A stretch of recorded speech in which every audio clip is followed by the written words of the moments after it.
Hi there everyone. Another video in my series about recovery, and today I wanted to talk about the impact of stress.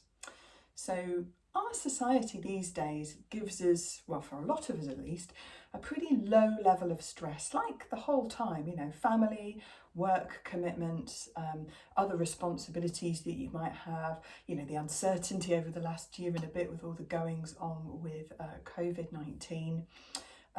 We're not built particularly well to deal with those background low levels of stress. You might have heard of the fight or flight response. So what we'd usually have is this stress response, which sets off cortisol and adrenaline in our system, reduces the blood flow to our digestive system, our reproductive system, prioritises it to our muscles.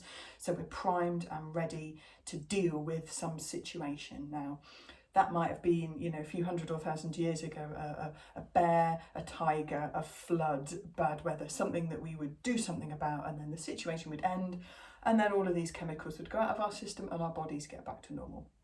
The challenge we have these days is that these stressors are kind of there bubbling along in the background, or sometimes building up to quite a high level, but the whole time.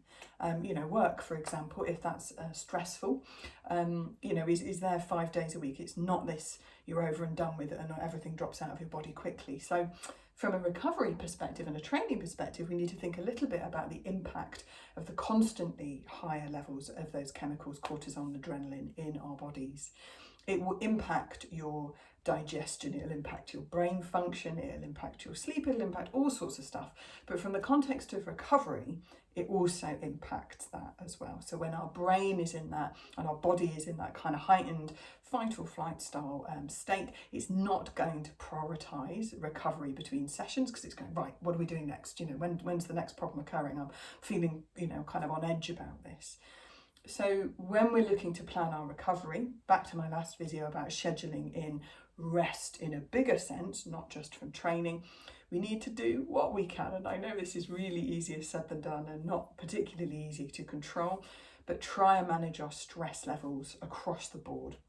So having some time in our day where we're having some downtime, some time to ourselves, having some time in the outdoors, exercising in the outdoors nice and gently, going out for a walk, something like that, these little things that we can do to reduce our stress levels in the day. If you are struggling with stress, and to be quite honest with you, I would say the majority of people probably are to one degree or another these days, I'd highly recommend the book The Stress Solution by Dr. Rangan Chatterjee.